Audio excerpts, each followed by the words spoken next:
What's going on, YouTube? Today we're going to be talking about the most overpaid players this NFL offseason. Before we get into this, I'd like to start off with this is not on the players. I am all for players going and getting their bag. This is on the NFL teams for offering and paying these players this much. Starting off with Gardner Minshew's 2-year deal worth $25 million. Antonio Pierce said that Aiden O'Connell is going to be the starter going forward. So you're just going to go out and pay $10 million for a backup quarterback? That really doesn't make a lot of sense. Don't get me wrong, I don't think Aiden O'Connell is that good, but if you're going to commit to starting him and then immediately sign a backup quarterback for $10 million, that's a really bad move. On to the next deal. Jeudy's 3-year deal worth $52 million. The first serious problem I have with this is his drop percentage. I mean, look at his drop percentage the past 3 years. 5%, 8.1, 6.8. He cannot hold on to the ball. Now, he has had below average quarterback play throughout his career, but is that really changing in his new role in Cleveland? Another reason I think this isn't a good deal is because he's never had an 1,000-yard season. I mean, he went 2021 without even catching a touchdown. I mean, the guy has a lot of promise, but paying $17 million a year to a guy that's never even had an 1,000-yard season is extremely questionable. The next deal I'm going to be talking about is Justin Jones' deal, 3-year deal worth $32 million. The main reason that I think that this is a bad deal is because he just isn't worth $32 million. I mean, the guy has 12 career sacks. Even if he's amazing against the run, paying him $10 million a year is extremely questionable. And from what I'm hearing, he's not even an elite run stopper. He's above average against the run. The Cardinals are an organization that are desperate for good players, but I just don't think that this was a great signing for them. The next bad contract handed out was Bryce Huff's 3-year deal worth $51 million.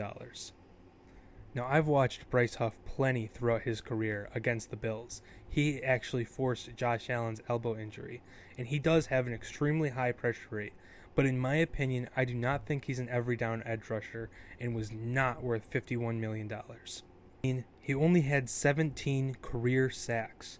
Danielle Hunter had 16.5 and only got $5 million more than him. Just because the Eagles have a really good front office doesn't mean we can't question some of the moves that they make. In my opinion, this was a very bad deal by the Eagles. The next bad deal handed out was Joe Flacco's 1-year, $9 million deal with the Indianapolis Colts. The main reason is he is 39 years old. And yes, if you see on the screen, that is Father Time and Joe Flacco. A 39-year-old quarterback making $9 million is a really bad look. Another reason it's a bad deal is because he's not your starting quarterback. He's a 39-year-old backup. Anthony Richardson is your starter. You drafted him 4th overall 2 years ago. I understand that you want to have a good backup quarterback, but this is just not it. I mean, these two players have two completely different styles of play. So if Anthony Richardson were to get hurt, you would basically have to completely change up the playbook for Joe Flacco. In my opinion, I think a better player that they should have brought in was Jameis Winston. The next bad deal handed out this offseason, and in my opinion this is the worst, is Keisean Nixon's 3-year, $20 million deal. I'm sorry, but you're paying $6 million a year for a kick returner? Cordell Patterson doesn't even make that much, and he is significantly more valuable than this guy. And I know what the comments are going to say. They're going to say, oh, well, he's a good corner. He's really not. So here are his stats. One is on the left side is Keisean Nixon's stats. 6 passes defended, not bad.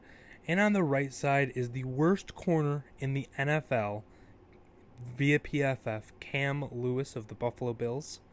Having 4 more passes defended than the worst corner in the league does not make you a valuable asset at corner. The next deal was by my beloved Buffalo Bills.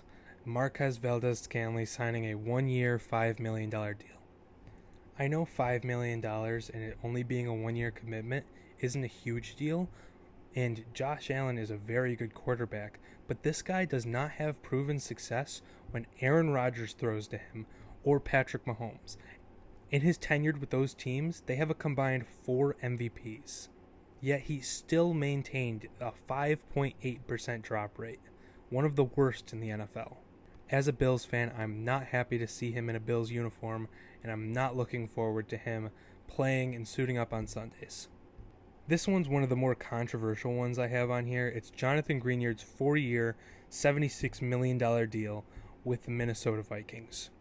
Sorry for moving my camera around so much. Jonathan Greenard is a 1.5-year wonder. He was good in 2021, he disappeared in 2022, and in 2023 he had 12.5 sacks. Having 12.5 sacks is great. Is it worth the money that he got? In my opinion, I don't think so. I think the Vikings knew that they screwed up on this deal because they went out and drafted Dallas Turner in the first round as well as J.J. McCarthy. They also brought in Andrew Van Ginkel to be one of their edge rushers. So I guess they're just paying one of their rotational D linemen $76 million. I don't think it's going to work out well for them. I don't think he's that good of a player to warrant that type of money. Great for him for going to get that money, but not the Vikings' best move. Make sure you leave a like and subscribe. There was a lot of commenters on my last video. Keep commenting. Boost up that algorithm. I'm trying to create a community here. Thanks for watching.